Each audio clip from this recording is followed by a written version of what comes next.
an absolute pleasure to be here to talk about this important topic. With that in mind, I'm just going to get started.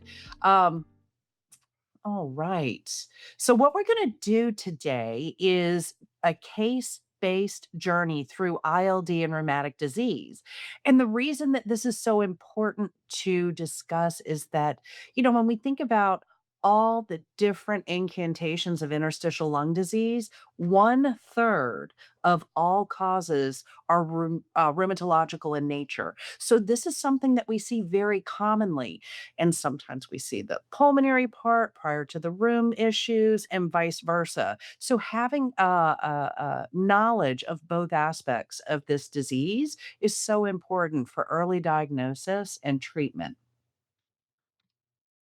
So the first case, I thought RA was about joints. So we're going to talk about RAILD.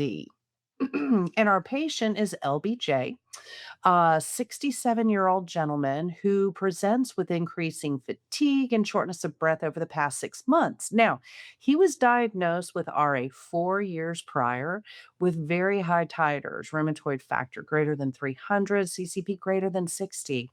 At that time, he was started on methotrexate and adalimumab. Was added a few years ago, giving his ongoing disease activity. So, from the outset, we know that there are certain features in his history that portend a more difficult course for him. He's at higher risk for developing interstitial lung disease. Number one, he is older at the time of diagnosis. And number two, the other glaring one is that his high titers, his very high rheumatoid factor and CCP predispose him for a risk for interstitial lung disease. So here he is now presenting with increased shortness of breath over the last 6 months. So on exam, he has inspiratory crackles on auscultation. And inspiratory crackles, in case you don't know what they sound like, if you were to rub your hair together in front of your ear, that's crackles. When they're more advanced, it might sound like Velcro pulling apart. But we can hear these inspiratory crackles. Fortunately, he has a normal oxygen saturation at rest. However, with exertion, he desaturates.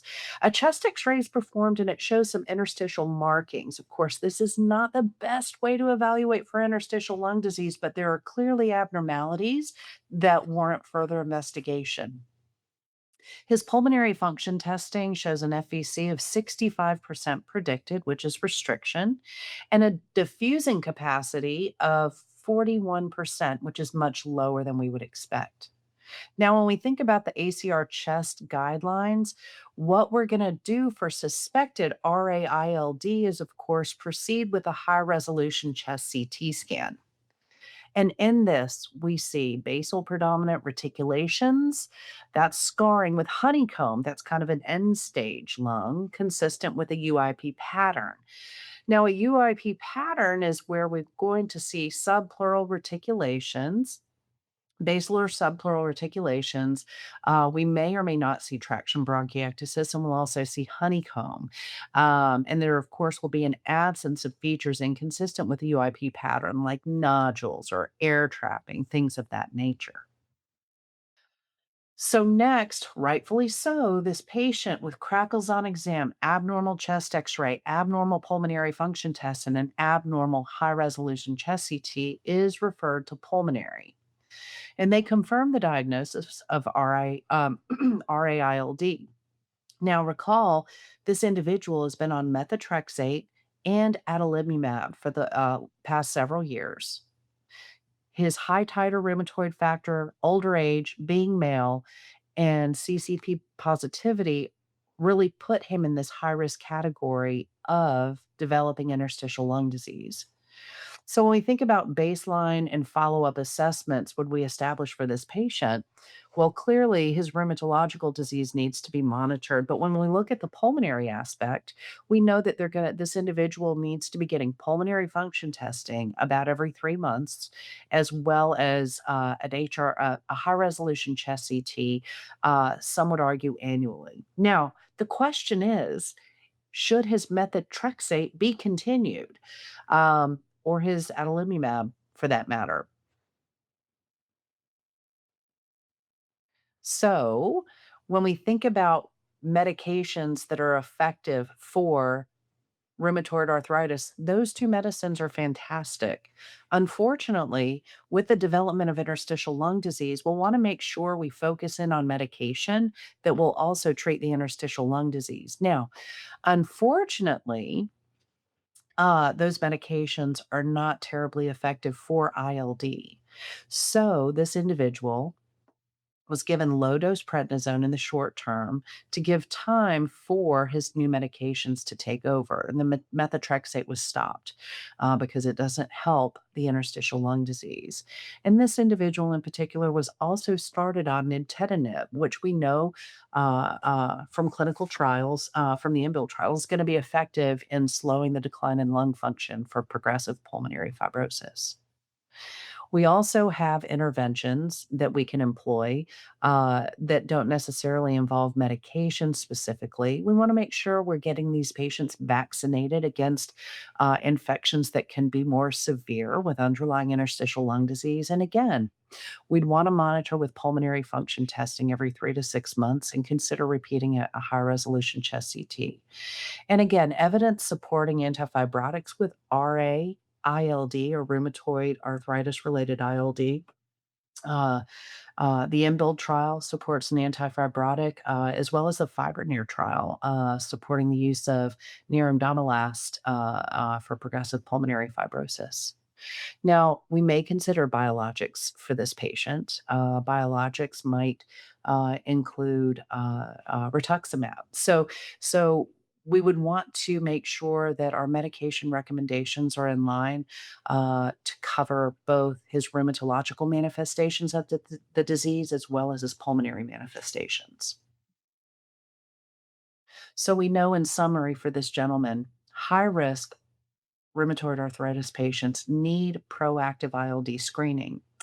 And we know, based on the guidelines, this involves baseline pulmonary function testing. And if they are high risk, a baseline high resolution chest CT that we can go against down the road if their symptoms seem to worsen.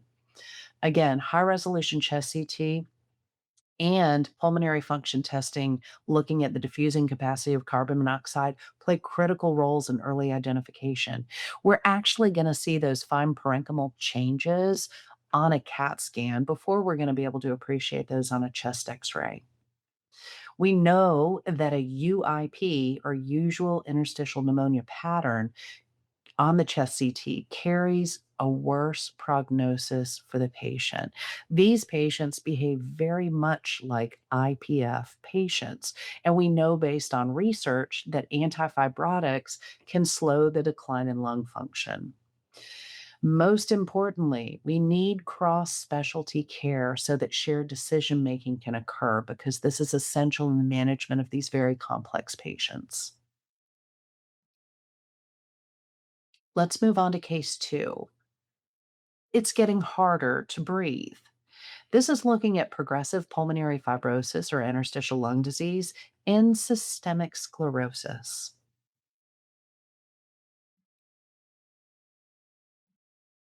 Excuse me, I didn't mean to skip ahead. But this is our patient. She's a 56-year-old Caucasian woman with worsening dyspnea, her shortness of breath, over the past 6 months, and she's developed a dry cough. She's carried a diagnosis of diffuse cutaneous systemic sclerosis for the past 2 years. She's got skin thickening proximal to her elbows. She also has Raynaud's phenomenon and GERD as well. And looking at her serologies, she's got a positive SCL70. And we know that that can be a harbinger for more severe disease, as well as the development of interstitial lung disease. So when we think about baseline screening for these individuals, it would likely include, hopefully, pulmonary function testing and a baseline high resolution chest CT.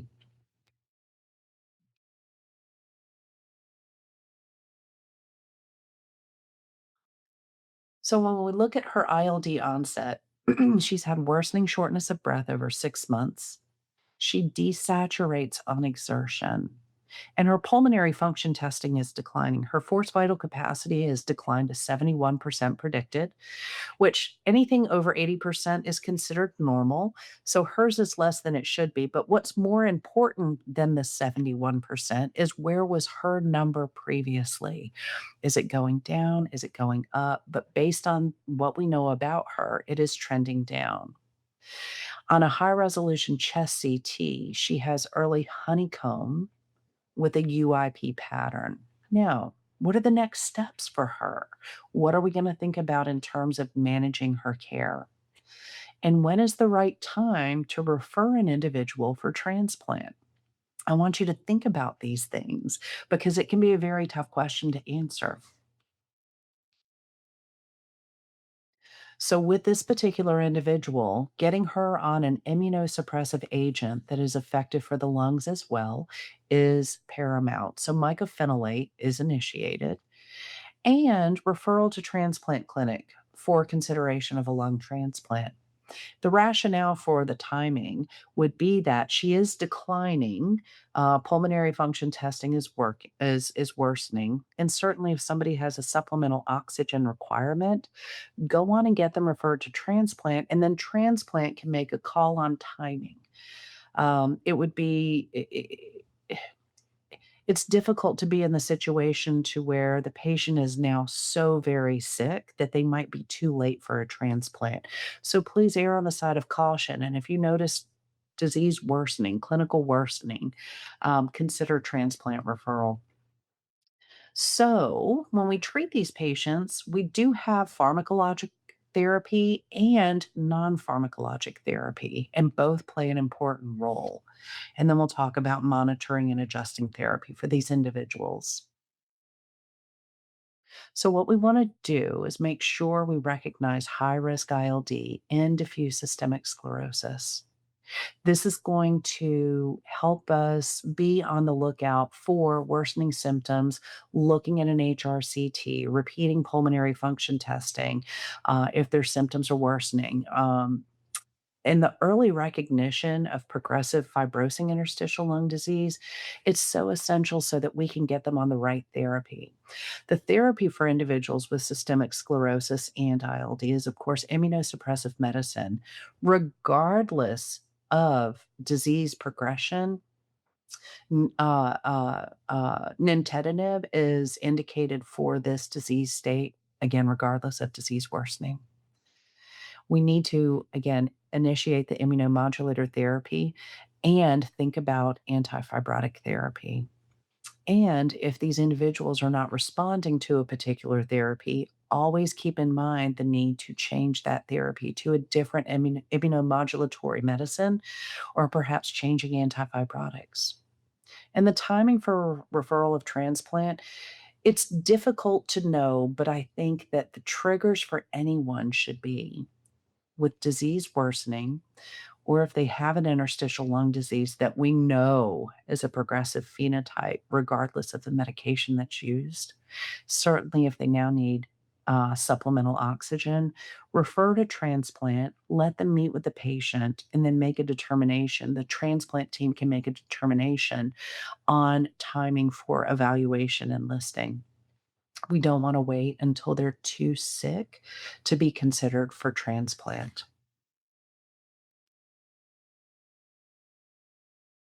So, some final thoughts. I want you to think about some of the key takeaways across both cases. What's interesting is we had an older gentleman and kind of a little bit younger female, both with autoimmune disease that puts them at a high risk category for the development of interstitial lung disease.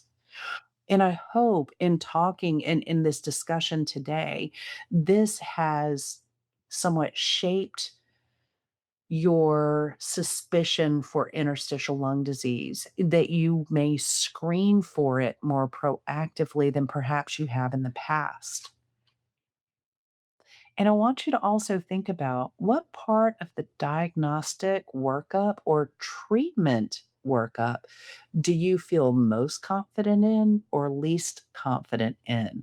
And for those areas where you don't feel quite as confident, I would challenge you to reach out, find those experts in the field. It might be a colleague that you work with every day, and get more education so that you feel more confident in the diagnostic and treatment of these patients with this very complicated disease. The sooner that we're able to identify rheumatologic related interstitial lung disease, the better, so that we can intervene with pharmacological treatment, usually immunosuppressive medication. They may be indicated for an antifibrotic medication, but also looking at those non-pharmacologic treatments that include getting them vaccinated, looking at palliative care for symptom management, and also initiating pulmonary rehabilitation for those with underlying interstitial lung disease, because we know, based on the data, that those things do in fact improve symptoms, and make our patients feel better. So what I'd like to do now is have you just ruminate on the things that we just discussed and come up with your own questions. Find that cheerleader, find that mentor that can help address some of these questions that you've come up with. These patients are extremely complicated, but they deserve our very best. And knowledge is power, and that's what we want to give to our patients, is our very best knowledge. Thank you so much for your attention, and I look forward to talking with you again soon.